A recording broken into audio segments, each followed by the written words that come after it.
아버지는 천천히 몸을 일으키기 시작했습니다. 산소호흡기를 벗어던지시고는 침대에서 벌떡 일어나셨어요. 내 남매는 믿을 수 없다는 표정으로 아버지를 바라봤습니다. 분명히 죽어가고 계셨는데 갑자기 멀쩡해지신 게 아닌가요? 아버지의 눈빛은 번뜩이고 있었고 얼굴에는 화가 가득했어요. 아버지가 천천히 입을 여셨습니다. 이 집은 너무 까져. 설날 아침, 하늘은 맑았습니다. 하지만 김씨 집안의 네 자녀에게는 전혀 맑지 않은 하루가 시작되고 있었죠. 새벽 6시 각자의 집에서 울린 전화벨 소리는 모두 같은 내용을 전하고 있었습니다. 아버지가 위독하십니다. 빨리 오세요. 장남 철수는 전화를 받자마자 침대에서 벌떡 일어났습니다. 아내는 아직 잠들어 있었고 철수는 조용히 옷을 갈아입으며 생각에 잠겼죠. 드디어 이날이 왔구나. 그의 마음속에는 슬픔보다는 묘한 기대감이 자리 잡고 있었습니다. 아버지가 평생 일궈온 그 넓은 땅과 오래된 집, 그 모든 것이 이제 자신의 것이 될 수 있다는 생각이 먼저 들었거든요. 세수를 하며 거울을 바라보던 철수는 자신의 눈빛에서 기이한 흥분을 발견했습니다. 장남이니까 당연히 집은 내가 물려받겠지. 그는 속으로 이미 계산을 하고 있었어요. 집값만 해도 몇 억은 될 테고 거기에 농지까지 합치면 상당한 재산이죠. 회사에서 승진이 늦어지고 집안 형편이 넉넉하지 않았던 철수에게는 담비 같은 소식이었습니다. 차 키를 집어들며 철수는 속으로 중얼거렸습니다. 이제야 이 집이 내 것이 되는 건가.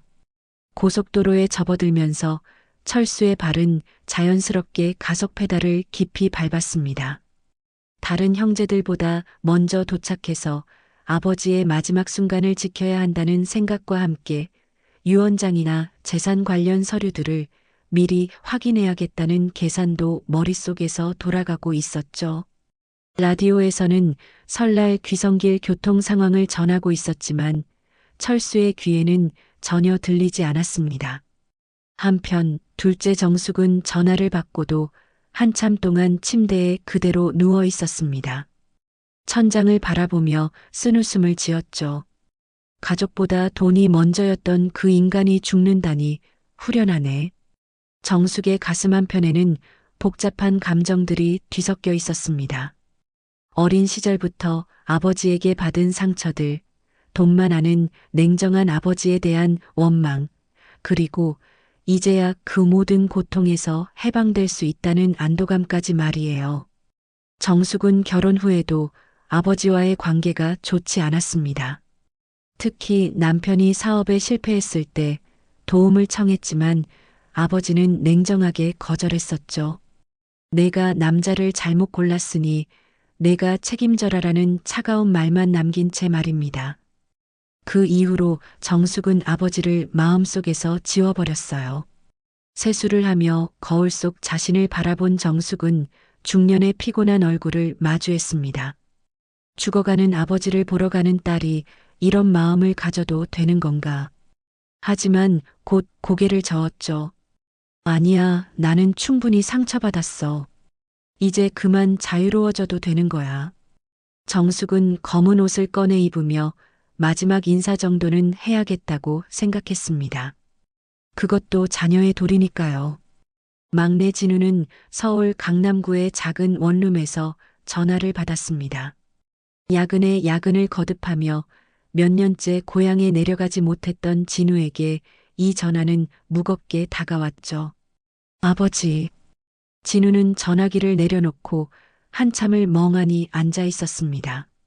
언제부터인가 아버지와는 연락도 끊어진 채 살아왔는데 이제 와서 임종을 지켜달라니 마음이 복잡했거든요. 대학을 졸업하고 서울로 올라온 지 벌써 10년이 넘었습니다. 처음에는 한 달에 한 번씩 안부 전화를 드렸지만 언제부턴가 서로 할 말이 없어졌어요. 아버지는 언제나 돈은 모자라지 않느냐, 결혼은 언제 할 거냐만 물어보셨고 진우는 그런 질문들이 부담스러워 점점 연락을 피하게 되었습니다. 마지막으로 통화한 게 언제였는지도 기억이 나지 않을 정도였죠. 진우는 회사에 연락해서 휴가를 냈습니다. 급하게 짐을 챙기며 생각했죠. 몇 년 만에 집에 가는 건가? 아버지는 나를 기억이나 하실까? 지하철역으로 향하는 발걸음은 무거웠습니다. 서울역에서 KTX를 타고 고향으로 향하는 동안 진우는 창밖 풍경을 바라보며 지난 시간들을 떠올렸어요. 어린 시절 아버지와 함께 논두렁을 걸었던 기억, 대학 등록금을 마련해 주시던 아버지의 뒷모습, 그리고 점점 멀어져간 사이까지 모든 것이 스쳐 지나갔습니다. 셋째 영희는 부산에서 전화를 받았습니다. 하지만 영희는 이미 몇 년 전에 가족과 연을 끊은 상태였죠. 왜 나한테 연락하는 거야? 영희는 전화를 끊고 다시 일상으로 돌아가려 했지만 마음 한구석이 계속 무거웠습니다. 영희는 가족 중에서도 가장 아버지와 사이가 나빴어요. 자신의 선택을 인정받지 못했고 결국 집을 나온 후 단 한 번도 돌아가지 않았거든요. 하지만 아무리 미워도 피는 물보다 진하다고 했던가요? 결국 영희도 가방을 챙겨 고향으로 향하는 버스에 몸을 맡겼어요. 마지막 인사 정도는 해야겠지 하며 스스로를 달랬지만 가슴 한구석에서는 무언가 뜨거운 것이 올라오고 있었습니다. 오후 2시 철수가 가장 먼저 고향집에 도착했습니다. 오래된 기와집은 여전히 그 자리에 서 있었고 마당의 감나무도 예전 그대로였죠. 하지만 집 전체에 흐르는 분위기는 어딘지 모르게 차갑고 조용했습니다. 철수는 현관문을 열고 들어서며 아버지, 왔습니다라고 불렀지만 대답은 없었어요. 안방에서 희미하게 들려오는 숨소리만이 아버지가 아직 살아계시다는 것을 알려주고 있었습니다. 곧이어 정숙과 진우도 거의 동시에 도착했습니다. 영희는 저녁 무렵에야 모습을 드러냈죠. 오랜만에 한 집에 모인 네 남매의 표정에는 애도보다도 계산이 앞선 긴장감이 흐르고 있었습니다. 각자의 마음속에는 아버지에 대한 복잡한 감정들과 함께 앞으로 벌어질 일들에 대한 예측과 기대가 자리 잡고 있었거든요. 이제 진짜 이야기가 시작될 참이었습니다. 저녁 7시가 되어서야 네 남매가 모두 안방에 모였습니다. 아버지는 산소호흡기를 끼고 침대에 누워 계셨어요. 숨소리는 가늘고 불규칙했지만 가슴이 오르락 내리락 하는 것으로 보아 아직 의식은 있는 것 같았습니다. 하지만 눈은 감고 계셨고 입술은 파랗게 질려 있었죠. 철수가 먼저 입을 열었습니다. 의사 선생님은 뭐라고 하셨어요? 마을 보건소에서 온 의사가 한숨을 쉬며 대답했어요. 혈압이 많이 떨어졌고 맥박도 불규칙합니다. 아마 오늘 밤을 넘기기 어려울 것 같습니다. 그 말을 들은 네 남매의 표정은 각각 달랐어요. 철수는 긴장한 듯 손을 비비고 있었고 정숙은 무표정하게 아버지를 바라보고 있었습니다. 진우는 아버지의 손을 잡아보려 했지만 차가운 느낌에 깜짝 놀라 손을 뺐어요. 아버지 하고 불러봤지만 대답은 없었습니다. 영희는 방 한구석에 서서 팔짱을 끼고 있었죠. 이렇게 오랜만에 보는 게 마지막이 될 줄이야. 의사가 나간 후 네 남매만 남게 되었습니다. 어색한 침묵이 흘렀어요. 몇 년 만에 한자리에 모였지만 할 말이 없었거든요. 아니, 정확히 말하면 하고 싶은 말은 많았지만 서로 눈치를 보느라 입을 열지 못하고 있었던 것이죠. 먼저 입을 연 건 정숙이었습니다. 형, 아버지 병수발은 누가 했는데요? 목소리에는 따가운 비난이 섞여 있었어요. 저는 부산에 있었고 진우는 서울에 있었고 영희는 연락도 안 됐는데 말이에요. 철수는 당황스러운 표정을 지었습니다. 그게 저도 회사 일이 바빠서요? 정숙의 목소리가 높아졌습니다. 형은 차로 1시간 거리에 살면서 바빠서 아버지를 돌보지 않았다고요? 그러면서 지금 와서 장남 행세는 하시겠다는 거예요? 철수의 얼굴이 붉어졌어요. 야, 너도 마찬가지잖아. 언제 아버지한테 안부 전화라도 드린 적 있어? 진우가 중간에 끼어들었습니다. 형, 누나, 이럴 때가 아니잖아요. 아버지가 저렇게 계시는데. 하지만 정숙은 멈추지 않았어요. 진우야, 너는 뭔데 끼어들어? 너야말로 몇 년 동안 얼굴도 안 비쳤잖아. 저는 서울에서 생활하느라. 진우의 목소리가 작아졌습니다. 영희가 비웃듯 말했어요. 생활하느라고? 우리 다 각자 생활하면서 살고 있어. 핑계 대지 마. 영희의 말에 진우는 더 이상 할 말이 없어졌어요. 철수가 화를 내며 일어섰습니다. 그래, 내 잘못이야. 내가 장남이니까 아버지를 돌봤어야 했어. 하지만 너희들도 마찬가지 아니야? 전화 한 통 안 하더니 이제 와서 뭘 말하냐? 목소리가 점점 커지고 있었어요. 그리고 솔직히 말해서 아버지가 돌아가시면 이 집은 내가 물려받게 되어 있어. 그건 너희들도 알고 있는 일이잖아. 정숙이 벌떡 일어났습니다. 뭐라고요? 형은 지금 아버지가 돌아가시기도 전에 재산 얘기를 하는 거예요? 목소리가 떨리고 있었어요. 형이 그런 마음으로 여기 온 거였어요? 아버지를 걱정해서가 아니라 재산 때문에요? 야, 그게 아니야. 철수가 변명하려 했지만 정숙은 들을 생각이 없었어요. 아니긴 뭐가 아니에요. 형 표정 보면 다 알겠어요. 아버지가 돌아가시면 집이 형 차지가 된다고 생각하고 계시는 거 맞죠? 진우가 다시 말렸습니다. 누나, 형, 제발 그만해요. 아버지가 들으시면 어떡해요. 하지만 이미 감정이 격해진 상태였어요. 영희도 끼어들었습니다. 진우 말이 맞아. 하지만 철수 형 말도 틀린 건 아니야. 어차피 우리 다 속마음은 비슷할걸. 뭐라고? 정숙이 영희를 쳐다봤어요. 영희가 쿨하게 대답했습니다. 솔직해져. 우리 모두 아버지가 돌아가시면 뭘 남겨주실지 궁금해서 온 거 아니야? 나만 그런 거 아니잖아. 그 말에 모두가 할 말을 잃었어요. 바로 그때 안방 문이 조용히 열리며 마을 이장님이 들어오셨습니다. 얘들아, 목소리가 너무 크다. 아버지가 들으신다. 이장님의 말에 네 남매는 모두 고개를 숙였어요. 이런 때일수록 가족끼리 뭉쳐야지. 왜 싸우고 그러니? 이장님이 나가신 후 다시 침묵이 흘렀습니다. 하지만 이번에는 어색함보다는 서로에 대한 불신과 원망이 가득한 침묵이었어요. 각자의 속마음이 드러나면서 가족이라는 이름만 남은 채로 서로를 경계하게 되었거든요. 밤 9시가 되자 의사가 다시 왔습니다. 아버지의 상태를 확인한 후 조용히 말했어요. 임종이 임박했습니다. 준비하십시오. 그 말을 들은 네 남매는 각자 다른 표정을 지었습니다. 철수는 긴장한 표정으로 아버지를 바라봤고 정숙은 복잡한 감정이 얼굴에 드러나고 있었어요.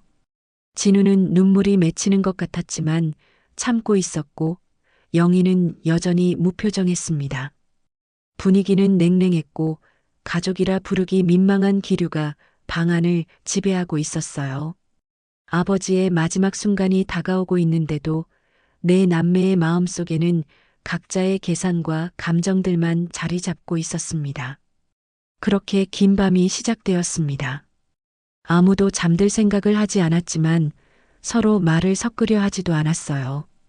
그저 아버지의 숨소리만이 고요한 밤을 깨우고 있었습니다. 밤 11시가 넘어서야 네 남매는 각자 다른 방으로 흩어졌습니다. 아버지의 숨소리는 여전히 불규칙했지만 의사는 당분간 지켜보자고 했어요. 철수는 자신의 옛방에, 정숙과 영희는 작은 방을, 진우는 거실에서 밤을 보내기로 했습니다. 정숙은 작은 방에 앉아 오래된 서랍을 열어봤어요. 먼지가 폴폴 날리는 가운데 낡은 앨범이 하나 나왔습니다.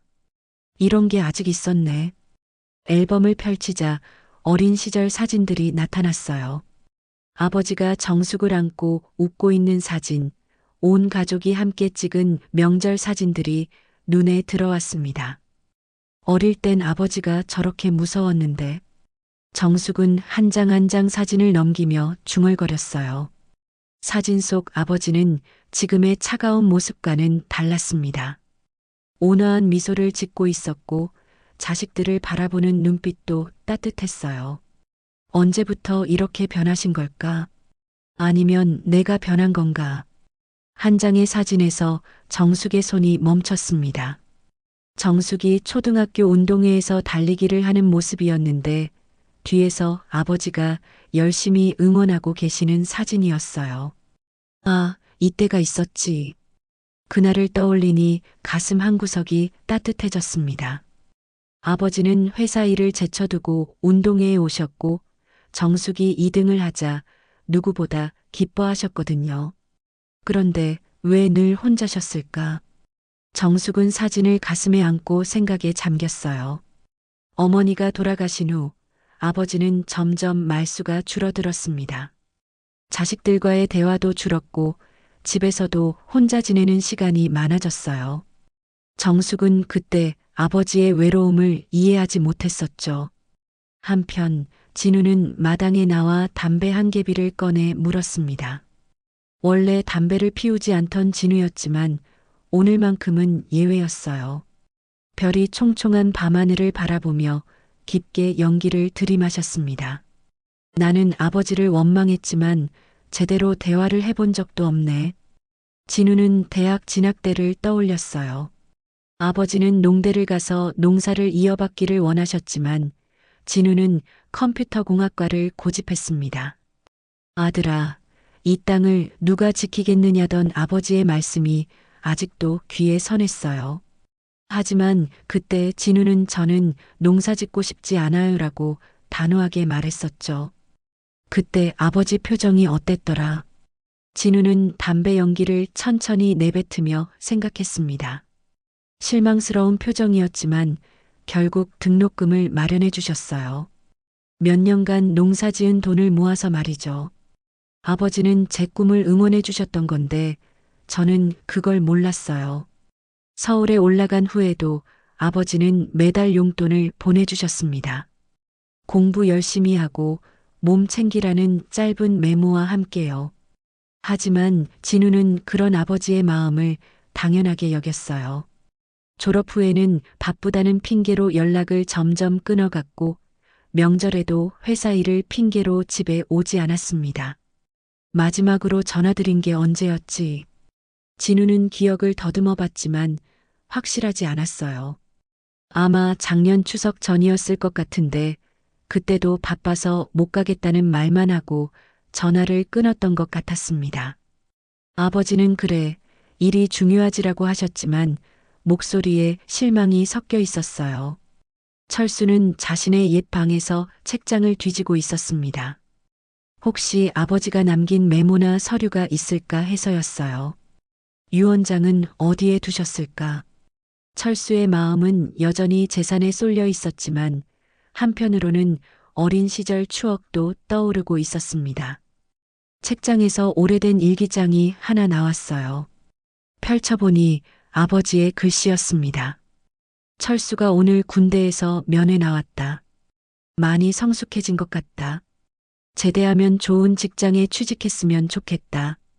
그 아래에는 철수는 착한 아이다. 좀 성급한 면이 있지만 책임감이 강하다라고 적혀 있었어요. 철수는 일기를 읽으며 가슴이 먹먹해졌습니다. 아버지는 자식들에 대한 걱정과 사랑을 혼자 일기에 적어두셨던 거예요. 정숙이가 시집간 후 자주 울었다. 사위가 사업에 실패했다는데 도와주고 싶지만 어떻게 해야 할지 모르겠다는 글도 있었습니다. 아버지도 고민이 많으셨구나. 철수는 처음으로 아버지를 한 인간으로 바라보게 되었어요. 지금까지는 무뚝뚝하고 차가운 아버지로만 생각했는데 사실은 자식들을 깊이 사랑하고 걱정하고 계셨던 거죠. 영희는 작은 방 한 구석에 앉아 창밖을 바라보고 있었습니다. 몇 년 전 집을 나올 때의 일이 생생하게 떠올랐어요. 영희야, 그 사람과 결혼하면 안 된다던 아버지의 말씀. 아버지는 제 마음을 모르세요라며 소리쳤던 자신의 모습까지 모든 것이 어제 일처럼 선명했습니다. 그때 아버지가 왜 그렇게 반대하셨는지 이제는 알겠어. 영희는 쓴웃음을 지었어요. 결국 그 남자는 영희를 배신했고 영희는 혼자서 상처를 견뎌내야 했거든요. 아버지의 걱정이 맞았던 셈이죠. 그날 밤 내 남매는 각자의 방에서 과거를 되돌아보며 자신을 돌아보고 있었습니다. 어린 시절 아버지와의 추억들, 성장하면서 생긴 오해들, 그리고 서로 멀어져간 시간들까지 모든 것이 머릿속을 스쳐 지나갔어요. 불 꺼진 집안은 과거와 후회의 그림자로 가득했습니다. 아버지의 숨소리만이 고요한 밤을 깨우고 있었고 내 남매는 각자의 방에서 잠들지 못한 채 긴 밤을 보내고 있었습니다. 내일이면 아버지와 마지막 작별을 해야 할지도 모르는데 아직 하고 싶은 말이 너무 많았거든요. 새벽 5시 철수는 잠을 이루지 못하고 뒤척이다가 조용히 일어났습니다. 다른 형제들은 아직 잠들어 있는 것 같았어요. 철수는 발소리를 죽이며 아버지 방으로 향했습니다. 아버지의 숨소리는 여전히 가늘었지만 다행히 밤을 무사히 넘기신 것 같았어요. 철수는 아버지 방에 있는 오래된 서랍장을 바라봤습니다. 유언장은 어디에 보관하셨을까? 철수의 마음속에는 여전히 재산에 대한 욕심이 자리 잡고 있었어요. 밤새 아버지의 일기를 읽으며 잠시 마음이 흔들렸지만 현실적인 문제들이 다시 머리를 들고 있었거든요. 철수는 조심스럽게 서랍을 열어보기 시작했습니다. 첫 번째 서랍에는 오래된 약봉지들과 영수증들이 들어 있었어요. 두 번째 서랍에는 가족 사진들과 편지들이 있었습니다. 여기는 아니네. 철수는 계속 찾아봤지만 유언장다운 것은 보이지 않았어요. 형, 뭐 하세요? 뒤에서 정숙의 목소리가 들렸습니다. 철수는 깜짝 놀라며 돌아봤어요. 정숙은 새벽잠이 없어서 일찍 일어났는데 철수가 서랍을 뒤지고 있는 걸 본 거였죠. 아, 그냥 아버지가 필요한 약이 있나 해서 봤어요. 약이요? 정숙의 눈빛이 차갑게 변했습니다. 솔직하게 말해요. 유언장 찾고 있는 거 맞죠? 철수는 당황스러운 표정을 지었어요. 그게 아니라 거짓말 하지 마세요. 표정 보면 다 알겠어요. 정숙은 방에 들어와 철수를 마주봤습니다. 정말 아버지가 돌아가시기도 전에 재산 얘기만 생각하시는군요. 목소리에는 실망이 가득했어요. 누나도 마찬가지 아니야? 철수가 반박했습니다. 어젯밤에 무슨 말 했는지 기억 안 나? 저는 서랍까지 뒤지지는 않았어요. 정숙이 단호하게 말했어요. 그때 진우도 소리를 듣고 일어나서 방으로 들어왔습니다. 형, 누나, 무슨 일이에요? 진우는 두 사람 사이의 긴장감을 느꼈어요. 진우야, 형이 새벽부터 아버지 서랍을 뒤지고 있었어. 정숙이 설명했습니다. 진우는 철수를 바라봤어요. 형, 정말이요? 철수는 더 이상 변명할 수 없었어요. 그래, 맞아. 유언장을 찾고 있었어. 뭐가 문제야? 문제가 뭐냐고요? 정숙의 목소리가 높아졌습니다. 아버지가 아직 살아계시는데 벌써 유산을 노리고 있다는 게 문제죠. 영희도 소음에 잠이 깨서 방으로 들어왔어요. 뭔 소리가 이렇게 시끄러워? 정숙이 영희에게 상황을 설명했습니다. 영희는 철수를 바라보며 고개를 저었어요. 철수 형답니다. 역시 현실적이야. 영희의 말에는 비꼬는 뜻이 담겨 있었어요. 철수가 화를 내며 말했습니다. 야, 너희들도 똑같은 마음 아니야? 솔직히 말해봐. 아버지가 무엇을 남겨주실지 궁금하지 않아? 그 말에 모두가 잠시 말문이 막혔어요. 사실이었거든요. 하지만 형처럼 직접 찾아보지는 않았어요. 진우가 조용히 말했습니다. 적어도 아버지가 돌아가신 후에 알아봐야 하는 거 아닌가요? 철수는 코웃음을 쳤어요. 위선적이네. 어차피 다들 같은 생각하면서. 위선적이라고요? 정숙이 벌떡 일어났습니다. 말다 했어요? 그냥 욕심이 앞서는 거잖아요. 아버지는 분명 이 집을 내게 주신다고 했다고 어제 말씀하셨잖아. 맞아요. 철수가 단호하게 말했어요. 아버지는 장남인 저에게 집을 물려주신다고 하셨어요. 그건 당연한 일이고요. 정숙은 믿을 수 없다는 표정을 지었어요. 그런 말만 믿고 이러는 거예요? 아버지 마음이 바뀌셨을 수도 있잖아요. 왜 바뀌셨겠어? 철수가 반문했어요. 저는 장남이고 이 집을 지킬 의무가 있어요. 영희가 끼어들었습니다. 의무라고? 아버지를 제대로 돌본 적이나 있어? 의무는 무슨? 진우도 동의했어요. 솔직히 저희 중에서 아버지를 가장 소홀히 대했잖아요. 그런데 집만 받겠다는 건 너무한 거 아닌가요? 철수는 세 형제가 모두 자신을 비난하자 더욱 화가 났어요. 그래, 내가 잘못했어. 하지만 그렇다고 집을 포기할 수는 없어. 철수가 소리쳤습니다. 나도 내 가족이 있고 아이들 교육비도 마련해야 하고 앞으로 살아갈 걱정을 해야 한다고. 철수의 절박한 목소리에 다른 형제들도 할 말을 잃었어요. 정숙이 차갑게 말했습니다. 그럼 저희는 어떡하라는 거예요? 저도 남편 사업 실패로 빚더미에 앉아 있어요. 진우도 서울에서 월세 내며 힘들게 살고 있고 영희도 혼자 사는데 얼마나 힘들겠어요. 말다툼이 점점 격해지자 영희가 한숨을 쉬며 말했습니다. 그만해요, 다들.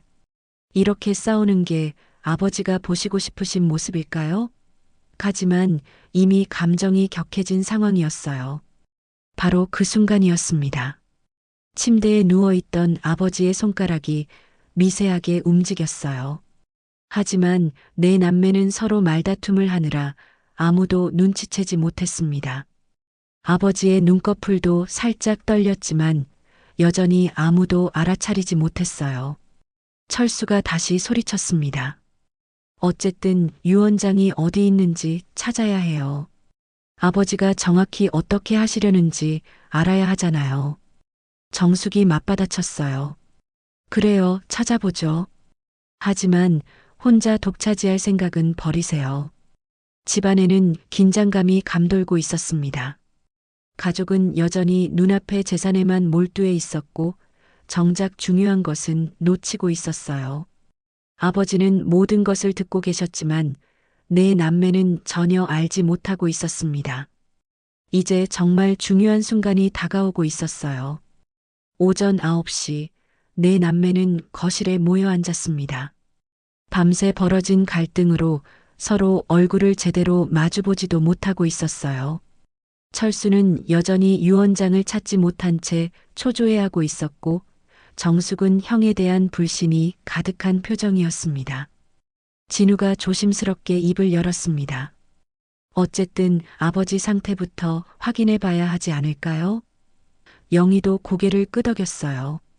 맞아. 의사 선생님도 오신다고 하셨잖아. 마을 보건소 의사가 도착한 것은 9시 반이었습니다. 의사는 아버지의 상태를 꼼꼼히 살펴본 후 고개를 저었어요. 어제보다 상태가 더 나빠지셨습니다.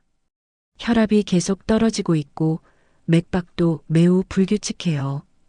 그럼 얼마나 더 버티실 수 있을까요? 철수가 물었습니다. 의사는 심각한 표정으로 대답했어요. 길어야 오늘 하루, 짧으면 몇 시간 안에 임종하실 수도 있습니다. 마음의 준비를 하시는 게 좋겠어요. 의사가 나간 후 네 남매는 다시 안방에 모였습니다. 이제 정말로 아버지와의 마지막 시간이 얼마 남지 않았다는 걸 실감하게 되었어요. 하지만 여전히 서로 간의 갈등은 해결되지 않은 상태였습니다. 정숙이 조용히 말했습니다. 그래도 장례 절차는 미리 준비해야 하지 않을까요? 진우가 동의했어요. 맞아요. 장례식장도 예약해야 하고 부고도 돌려야 하고 영희도 끼어들었습니다. 친척들에게도 연락해야 하고요. 철수가 갑자기 벌떡 일어났습니다. 그 전에 유원장부터 찾아야 해요. 아버지가 어떻게 하시려는지 알아야 장례 비용도 계산할 수 있잖아요. 정숙이 눈을 흘겼어요.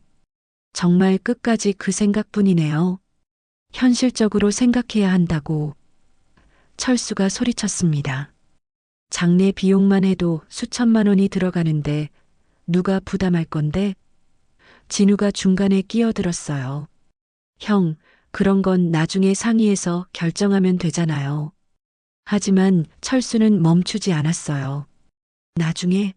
언제까지 미룰 거야? 아버지가 돌아가시면 바로 결정해야 할 일들이 산더미야. 철수는 다시 서랍을 뒤지기 시작했습니다. 분명히 어딘가에 유언장이 있을 거야. 정숙이 막아섰습니다. 그만해요. 아버지가 보고 계시잖아요. 하지만 철수는 들을 생각이 없었어요. 아버지는 의식이 없으시잖아. 지금 안 찾으면 언제 찾겠어? 영희가 한숨을 쉬며 말했습니다. 철수 오빠, 정말 그렇게 급해? 아버지가 돌아가신 후에 찾아도 늦지 않을 텐데. 철수가 돌아보며 화를 냈어요. 너희들은 몰라. 내가 장남으로서 책임져야 할 일이 얼마나 많은지. 진우가 조용히 말했습니다. 형, 그런 식으로 하시면 안 돼요. 아버지가 들으시면 어떡해요. 하지만 철수는 이미 흥분한 상태였어요. 들으시면 어때? 어차피 이 집은 내가 물려받게 되어 있어. 바로 그 순간이었습니다. 침대에 누워있던 아버지가 갑자기 눈을 번쩍 뜨셨어요. 네 남매는 모두 깜짝 놀라 뒤로 물러섰습니다. 아, 아버지. 진우가 놀라서 말했어요. 아버지는 천천히 몸을 일으키기 시작했습니다. 산소호흡기를 벗어던지시고는 침대에서 벌떡 일어나셨어요. 네 남매는 믿을 수 없다는 표정으로 아버지를 바라봤습니다. 분명히 죽어가고 계셨는데 갑자기 멀쩡해지신 게 아닌가요? 아버지, 괜찮으세요? 정숙이 다가가려 했지만 아버지는 손을 들어 막으셨습니다. 아버지의 눈빛은 번뜩이고 있었고 얼굴에는 화가 가득했어요. 아버지가 천천히 입을 여셨습니다. 이 집은 너 못 가져. 목소리는 떨리고 있었지만 분명했어요. 철수는 얼어붙은 표정으로 아버지를 바라봤습니다. 아, 아버지. 다 들었어. 다 봤어. 아버지가 더 큰 소리로 외치셨습니다. 거실은 순식간에 얼어붙었어요. 네 남매 모두 말문이 막혔습니다. 아버지가 의식이 없다고 생각했는데 사실은 모든 것을 듣고 계셨던 거예요. 정숙이 떨리는 목소리로 물었습니다. 아버지, 언제부터? 아버지가 정숙을 바라보셨어요. 어제 저녁부터 다 들었다. 너희들이 무슨 말을 하는지, 무슨 생각을 하는지 전부 다. 진우는 얼굴이 하얗게 질렸어요. 아버지, 저희가. 하지만 아버지는 손을 들어 막으셨습니다. 말하지 마라. 이미 다 들었으니까. 영희도 당황한 표정이었어요. 그럼 아버지는 지금까지. 아버지가 고개를 끄덕이셨습니다. 죽은 척했다. 너희들이 내가 죽으면 어떻게 할지 보고 싶어서. 철수는 믿을 수 없다는 표정으로 아버지를 바라봤어요. 그럼 의사 선생님도. 아버지가 쓴웃음을 지으셨습니다. 의사하고는 미리 상의했다. 너희들 반응을 보려고. 네 남매는 모두 충격에 빠졌어요. 아버지가 죽어가신다고 생각하고 급히 달려왔는데 사실은 모든 게 연극이었던 거죠. 그리고 그 연극을 통해 자신들의 추한 모습이 모두 드러나 버렸어요. 아버지가 침대에서 내려와 네 남매 앞에 서셨습니다. 내가 죽으면 서로 찢어먹을 것 같아서 일부러 죽은 척했다. 목소리에는 실망과 분노가 섞여 있었어요. 그런데 내 예상이 맞았구나. 거실에는 무거운 침묵이 흘렀습니다. 네 남매는 모두 고개를 숙이고 있었어요. 자신들의 민낯이 아버지 앞에 그대로 드러나 버린 상황이었거든요. 아버지가 다시 입을 열었습니다. 이제 진짜 유산이 뭔지 말해주마. 그 말에 네 남매는 모두 아버지를 바라봤어요. 정말 중요한 이야기가 시작될 것 같았습니다. 아버지는 네 남매를 거실로 데려가 소파에 앉히셨습니다. 아직도 믿기지 않는다는 표정의 자식들을 바라보며 아버지는 깊은 한숨을 쉬셨어요. 앉아라, 할 말이 많다. 철수가 떨리는 목소리로 물었습니다. 아버지, 정말 괜찮으신 거예요? 아버지가 고개를 끄덕이셨어요. 몸은 예전 같지 않지만 죽을 만큼은 아니다. 다만 너희들 마음을 확인하고 싶었을 뿐이야. 정숙이 눈물을 글썽이며 말했어요. 아버지, 저희가 너무 못됐어요. 하지만 아버지는 손을 들어 막으셨습니다. 울지 마라. 지금 내 말을 잘 들어봐라. 아버지는 차분한 목소리로 말씀을 시작하셨어요. 너희 어머니가 돌아가신 후로 나는 많은 생각을 했다. 내가 죽으면 너희들이 어떻게 될지, 이 재산을 두고 싸우지는 않을지 말이다. 진우가 조심스럽게 물었습니다. 그래서 이런 일을 아버지가 고개를 끄덕이셨어요.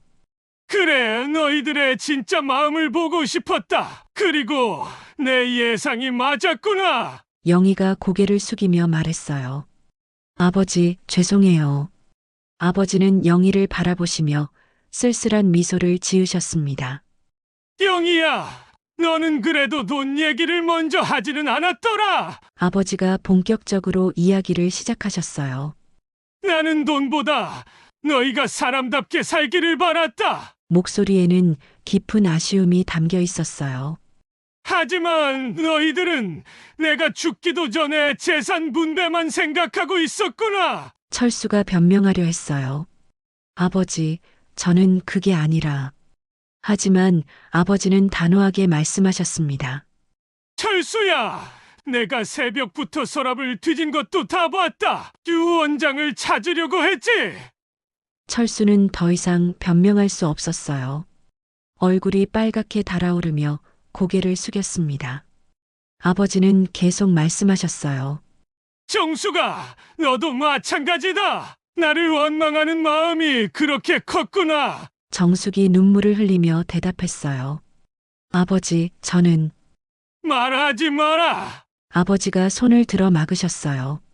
이미 다 들었으니까. 아버지는 잠시 침묵하신 후 중요한 이야기를 꺼내셨어요.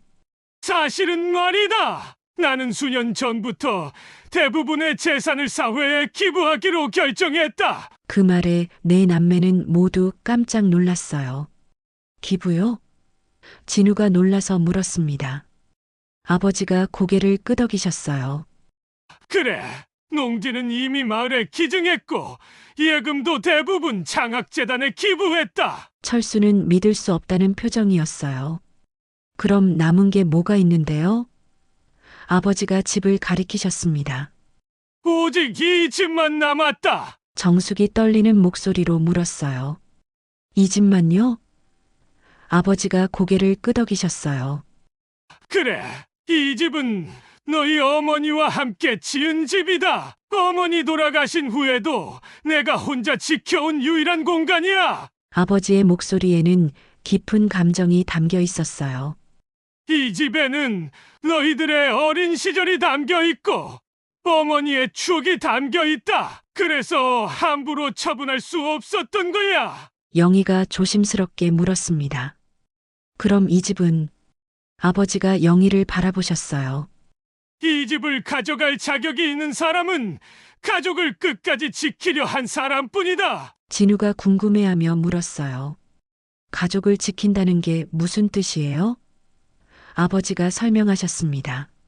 돈 때문에 싸우지 않고 서로를 이해하고 돌보며 진정한 가족의 의미를 아는 사람 말이다. 철수가 절망적인 표정으로 말했어요.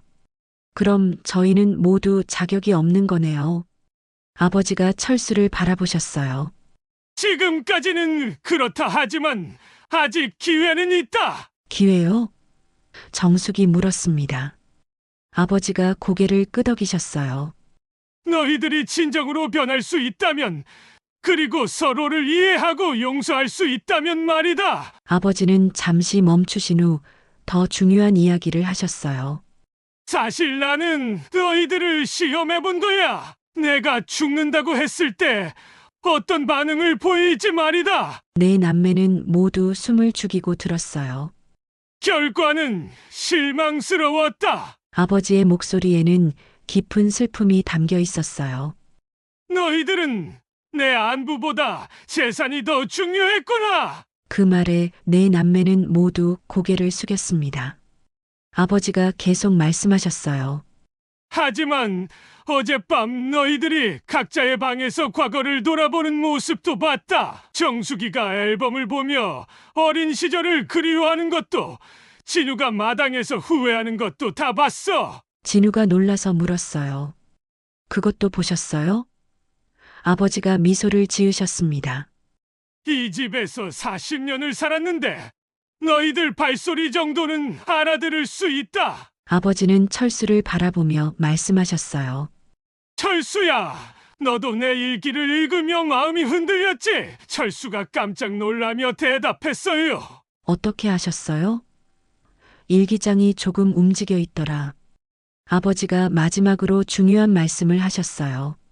이제 너희들에게 마지막 기회를 주겠다. 진정으로 서로를 이해하고 가족의 의미를 깨달을 수 있다면 이 집의 진짜 주인이 누가 되어야 할지 너희들 스스로 결정해라. 네 남매는 모두 아버지를 바라봤어요. 이제 정말 중요한 순간이 다가오고 있다는 걸 느꼈습니다. 아버지의 진짜 유산은 돈이나 집이 아니라 가족의 의미를 깨닫는 것이었던 거예요. 아버지의 말씀이 끝난 후 거실에는 깊은 침묵이 흘렀습니다. 네 남매는 모두 고개를 숙이고 자신들의 행동을 돌아보고 있었어요. 아버지가 주신 마지막 기회라는 말이 가슴 깊이 와 닿았거든요. 가장 먼저 입을 연 사람은 정숙이었습니다. 눈물을 흘리며 아버지 앞에 무릎을 꿇었어요. 아버지, 미안해요. 정말 미안해요. 목소리가 떨리고 있었습니다. 미운 감정이 너무 커서 아버지의 진심을 보지 못했어요. 아버지는 정숙을 바라보며 조용히 들으셨어요. 정숙이 계속 말했습니다. 남편이 사업에 실패했을 때 아버지께 도움을 청했는데 거절당한 게 너무 원망스러웠어요. 그때부터 아버지를 마음에서 지웠던 것 같아요. 하지만 어젯밤 앨범을 보면서 깨달았어요. 정숙의 목소리에 진심이 담겨 있었어요. 어릴 때 아버지가 얼마나 저를 사랑해 주셨는지 제가 그걸 잊고 살았던 거예요. 운동회 때 회사 일 제쳐두고 오셔서 응원해 주시던 모습, 제가 아플 때 밤새 간병해 주시던 모습들을 다 잊고 있었어요. 아버지의 눈가에 눈물이 맺혔습니다. 정숙이 더 깊이 고개를 숙이며 말했어요. 아버지가 제 결혼을 반대하신 것도 사실은 저를 걱정해서였다는 걸 이제야 알겠어요. 아버지는 늘 저희를 보호하려 하셨는데 저는 그 마음을 몰랐어요. 진우도 정숙 옆에 무릎을 꿇었습니다. 아버지, 저도 정말 죄송해요. 진우의 목소리도 떨리고 있었어요. 아버지 삶을 이해하지 못했던 건 제 시야가 좁았던 탓이에요. 진우가 고백을 시작했습니다.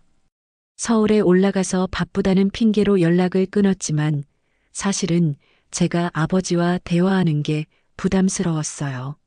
아버지가 물어보시는 질문들에 답하기가 어려웠거든요. 결혼은 언제 할 거냐? 돈은 모자라지 않느냐 하시는 질문들이 저에게는 압박으로 느껴졌어요. 진우가 솔직하게 털어놓았어요. 하지만 그게 아버지의 관심과 사랑이었다는 걸 이제야 깨달았어요. 진우는 어젯밤 마당에서 담배를 피우며 했던 생각들을 말했어요. 아버지가 제 대학 등록금을 마련하시려고 얼마나 고생하셨는지, 매달 용돈을 보내주실 때 어떤 마음이셨는지 생각해보니 가슴이 아팠어요. 영희도 두 사람 곁으로 다가와 무릎을 꿇었습니다. 아버지, 저도 용서해 주세요. 영희의 목소리에는 오랫동안 쌓인 아픔이 담겨 있었어요. 집을 나간 후에 연락도 안 드리고 살았는데 사실은 아버지가 그리웠어요. 영희가 과거를 털어놓기 시작했습니다. 아버지가 제 연애를 반대하셨을 때 저는 자유를 억압받는다고 생각했어요. 하지만 결국 그 사람에게 배신당하고 나서야 아버지 말씀이 옳았다는 걸 알았어요. 혼자서 상처받고 힘들어할 때도 자존심 때문에 집에 오지 못했어요. 영희의 눈에서 눈물이 흘렀습니다. 아버지가 보고 싶어도 미안해서 부끄러워서 연락할 수 없었어요. 마지막으로 철수가 남았습니다. 철수는 가장 큰 잘못을 했다는 것을 스스로도 알고 있었어요. 형제들 앞에서 무릎을 꿇고 눈물을 글썽이며 말했습니다. 아버지, 제가 가장 못된 아들이었습니다. 철수의 목소리가 떨렸어요. 장남이라는 이름으로 권리만 주장하고 의무는 다하지 않았어요. 아버지를 가장 가까이에서 돌봐야 했는데 오히려 가장 소홀히 했어요. 어젯밤 아버지 일기를 읽고 나서야 깨달았어요. 철수가 고백했습니다. 아버지가 저희를 얼마나 깊이 사랑하고 계셨는지, 얼마나 많이 걱정하고 계셨는지 말이에요. 그런데 저는 재산만 생각하고 있었어요. 철수는 더 깊이 고개를 숙였습니다. 새벽부터 유언장을 찾으러 서랍을 뒤진 제 모습이 얼마나 추했는지 모르겠어요. 아버지가 아직 살아계시는데 벌써 재산을 계산하고 있었으니까요. 아버지는 내 자식의 고백을 조용히 들으셨어요. 오랫동안 쌓였던 오해와 상처들이 하나씩 드러나고 있었습니다. 아버지의 마음도 무거우면서도 한편으로는 다행스러웠어요. 철수가 마지막으로 중요한 말을 했습니다. 아버지, 제 욕심이 앞섰습니다. 이 집에 대한 제 몫은 필요 없습니다. 그 말에 다른 형제들도 놀랐어요. 그게 무슨... 정숙이 말하려 했지만 철수가 손을 들어 막았어요. 저는 장남으로서 책임도 다하지 않으면서 권리만 주장했어요. 그런 제가 이 집을 물려받을 자격이 있을까요? 철수의 목소리에는 진심 어린 반성이 담겨 있었어요. 정숙도 철수를 따라 말했습니다. 저도 마찬가지예요. 아버지를 원망만 했지 딸로서 해야 할 일을 하지 않았어요. 진우와 영희도 고개를 끄덕였어요. 처음으로 네 남매가 서로의 눈을 마주보고 진심을 나누었습니다. 오랫동안 쌓였던 벽이 무너지는 순간이었어요. 침묵과 오해로 얼어붙었던 가족에게 온기가 스며들기 시작했습니다. 아버지가 천천히 일어나셨습니다. 얘들아, 아버지의 목소리도 떨리고 있었어요. 너희들이 이렇게 진심으로 반성하는 모습을 보니 내 마음도 놓인다. 아버지는 네 자식을 하나씩 일으켜 세우시며 말씀하셨어요. 가족이란 이런 거구나. 서로 상처 주고 받더라도 결국 이해하고 용서할 수 있는 사이 말이다. 그 순간 온 가족이 서로를 안았습니다. 오랜만에 진짜 가족이 된 느낌이었어요. 화해의 눈물을 흘린 지 한 달이 지났습니다. 김 씨 집안에는 놀라운 변화가 일어나고 있었어요. 아버지는 건강을 되찾으셨고 네 남매는 진정한 가족의 의미를 깨달았습니다. 가장 큰 변화를 보인 사람은 진우였어요. 서울에서의 바쁜 직장 생활을 정리하고 고향으로 내려왔습니다. 아버지, 저 이제 여기서 살려고 해요. 진우의 말에 아버지는 깜짝 놀라셨어요. 진우야, 서울에서 잘 살고 있었는데 왜 갑자기? 아버지가 걱정스러운 표정을 지으셨어요. 진우가 환하게 웃으며 대답했습니다. 아버지와 함께 있고 싶어요. 그리고 이 마을에도 제가 할 일이 있을 것 같아요. 진우는 고향집을 마을 아이들을 위한 독서방으로 만들자고 제안했어요. 요즘 아이들이 갈 곳이 없어서 방황하고 있다고 하더라고요. 이 집을 아이들이 책 읽고 공부할 수 있는 공간으로 만들면 어떨까요? 아버지는 진우의 제안을 듣고 감동하셨어요. 그거 좋은 생각이구나. 이 집이 아이들 웃음소리로 가득 찬다면 어머니도 기뻐하실 거야. 그렇게 집의 리모델링이 시작되었습니다. 철수도 적극적으로 도와주었어요. 한 달에 한 번씩 고향에 내려와서 정원을 가꾸고 집 수리를 도왔습니다. 형, 힘들지 않아요? 진우가 물었지만 철수는 고개를 저었어요. 전혀 힘들지 않아. 오히려 마음이 편해. 철수가 웃으며 대답했습니다. 회사에서 스트레스 받다가 여기 와서 흙을 만지고 나무를 심으니까 마음이 평온해져. 이게 진짜 행복인 것 같아. 철수는 작은 텃밭도 만들었어요. 아버지가 좋아하시던 상추랑 깻잎도 심고 아이들이 직접 기를 수 있는 채소들도 심었어요. 철수의 얼굴에는 만족스러운 미소가 떠올라 있었어요. 정숙은 마을 복지관에서 봉사활동을 시작했습니다. 어르신들을 돌보고 반찬 나눔 활동에도 참여했어요. 아버지, 오늘도 복지관에 다녀올게요. 정숙은 매주 2번씩 복지관에 갔습니다. 정수가 너무 무리하지 마. 아버지가 걱정하셨지만 정숙은 기뻐했어요. 아버지, 전혀 무리가 아니에요. 오히려 보람을 느껴요. 제가 누군가에게 도움이 될 수 있다는 게 이렇게 기쁜 줄 몰랐어요. 정숙은 복지관에서 만난 할머니들과 특히 친하게 지냈어요. 정수가 내가 와서 반찬해 주니까 우리가 얼마나 고마운지 몰라. 할머니들의 말에 정숙은 가슴이 따뜻해졌습니다. 영희도 변했어요. 부산에서 올라와 가끔 집에 머물며 아버지와 시간을 보냈습니다. 아버지, 제가 요리 배워서 맛있는 거 해드릴게요. 영희는 어머니가 자주 만들어주시던 음식들을 배우기 시작했어요. 영희야, 억지로 하지 마. 네, 일도 바쁠 텐데. 아버지가 말씀하셨지만 영희는 고개를 저었어요. 아버지, 저 정말 배우고 싶어요. 어머니 음식 맛을 기억하고 싶거든요. 영희는 아버지와 함께 어머니 이야기도 많이 나눴어요. 어머니가 어떤 분이셨는지 더 알고 싶어요. 아버지는 기꺼이 어머니에 대한 추억들을 들려주셨습니다.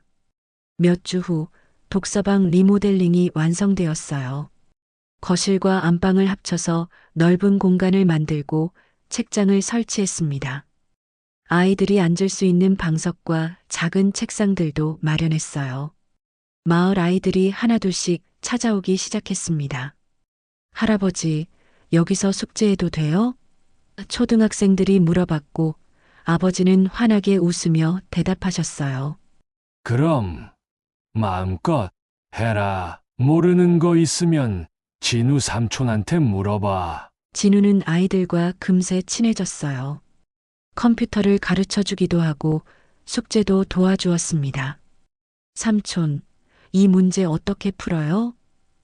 아이들이 물어보면 진우는 친절하게 설명해 주었어요.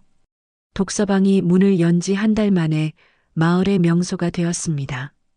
아이들의 웃음소리가 집 안가득 울려 퍼졌고 부모들도 고마워했어요. 정말 고맙습니다. 아이들이 갈 곳이 없어서 걱정이었는데 어느 날 저녁 온 가족이 모여 저녁을 먹고 있었어요. 아이들이 모두 집으로 돌아간 후에 조용한 시간이었습니다. 아버지가 만족스러운 표정으로 말씀하셨어요. 이 집이 이렇게 활기찰 줄 몰랐다. 아버지의 목소리에는 기쁨이 가득했어요. 어머니도 아이들 웃음소리 들으시면 좋아하실 거야. 현관 옆에는 아버지가 손수 새긴 나무 문패가 걸려 있었어요. 사람이 남는 집이 되어라. 그 문구 아래로 아이들의 웃음소리와 봄바람이 흘러들어왔습니다. 철수가 감회에 젖어 말했어요. 아버지, 이제 알겠어요. 진짜 유산이 뭔지 말이에요. 아버지가 고개를 끄덕이셨어요. 그래, 돈이나 집이 아니라 사람을 위하는 마음이지. 정숙도 고개를 끄덕였어요. 가족이 서로 사랑하고 이해하는 마음, 그리고 다른 사람들을 도우며 사는 기쁨이 진짜 유산인 것 같아요. 영희도 웃으며 동의했습니다.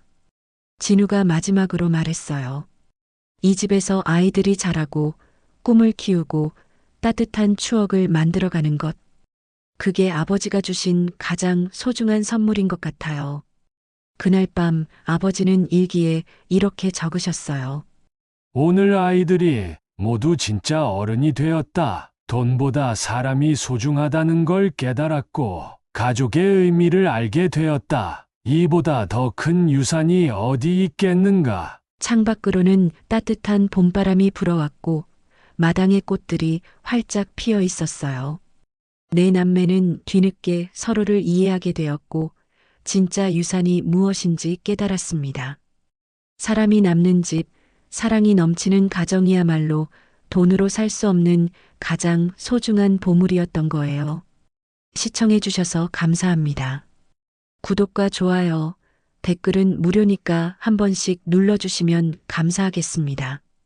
다음에도 좋은 영상으로 찾아뵙겠습니다.